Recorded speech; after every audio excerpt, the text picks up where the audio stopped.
কলমি শাক ভাজা করব, সেটা তোমাদের সাথে শেয়ার করছি। জানো তো আমার এই কড়াইটা হ্যান্ডেলটা না ভেঙে গেছে, তাও এই কড়াইতে রান্না করতে আমার খুব ভালো লাগে।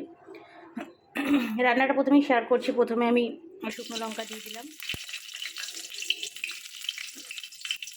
তারপরে রসুন কুচি দিয়ে দিয়েছি,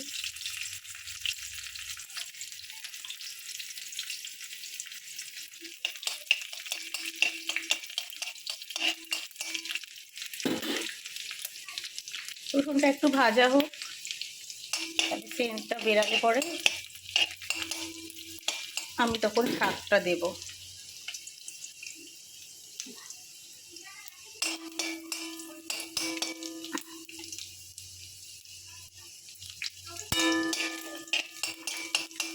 রসুন থেতো করেও দেওয়া যায়, আমি আজকে রসুন কুচি করে দিয়েছি। রসুনটা একটু ভাজা হয়েই এসেছে, এবার আমি শাকটা দিয়ে দিলাম। আমি আগে থেকেই শাকটা কুচিয়ে ধুয়ে পরিষ্কার করে রেখেছি।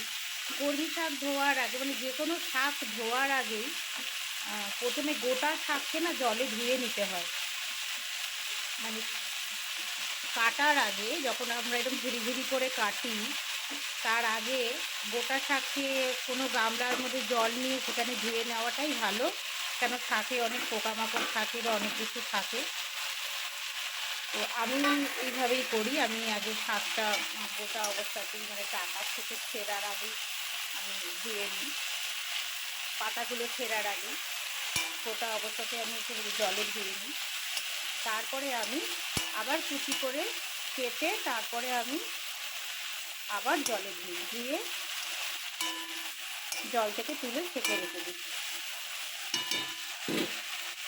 জানি না কতটা ঠিক বললাম, আমি তো এরভাবেই করি। শাক জিনিসটা একটু ভালো করে ধুয়ে নেওয়াই ভালো। আমি অল্প লবণ দিলাম,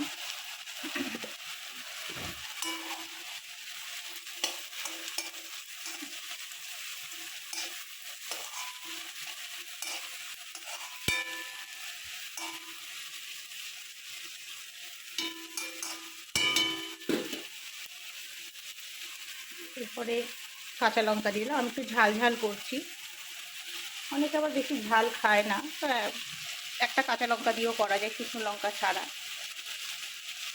আমি একটু ঝাল খাবো বলেই আমি দুটো শুকনো লঙ্কা আর একটা কাঁচা লঙ্কা দিয়েছি। হলুদ দিলাম,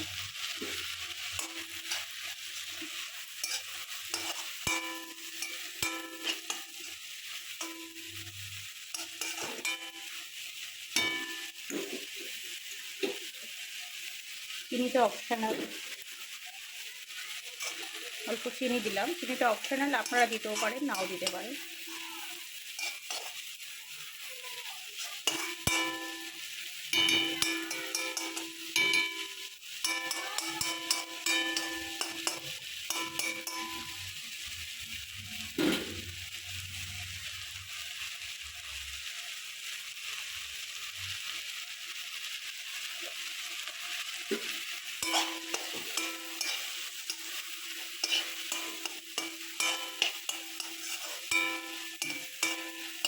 কলমি শাক বা যে কোনো শাক করতে বেশি সময় লাগে না।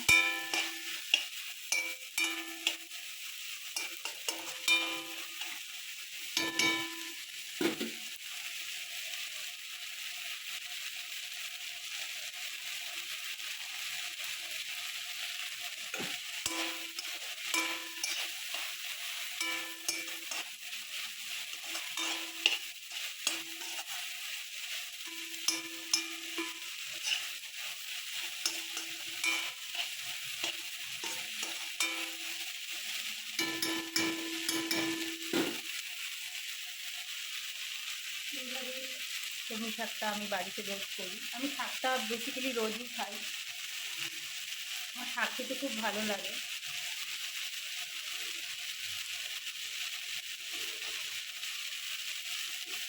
শাকটা যে তুলবো, আমি একটা প্লেট নিয়ে নিই, প্লেটটা নেওয়া হলো না।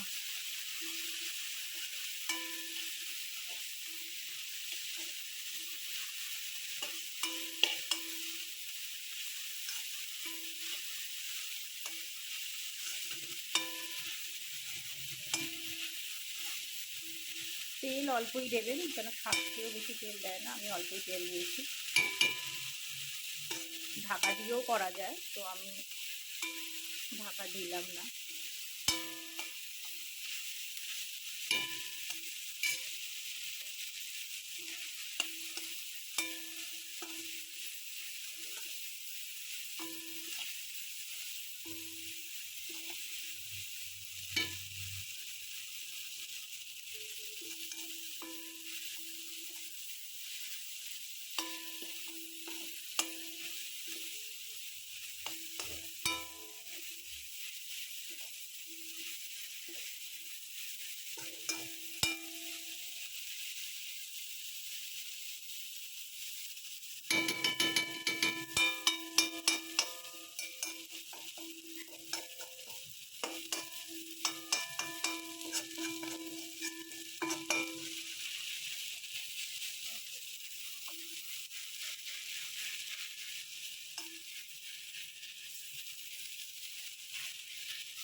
আমি এখন আগুনটা একটু আস্তে করে দিয়েছি, গ্যাসের আগুন।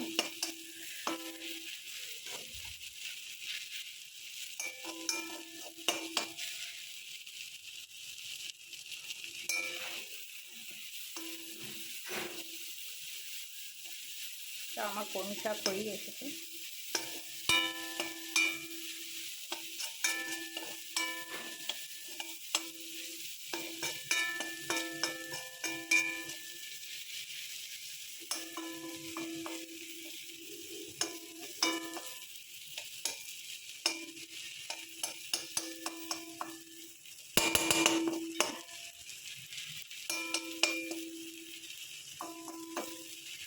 তোমরা অবশ্যই লাইক করো।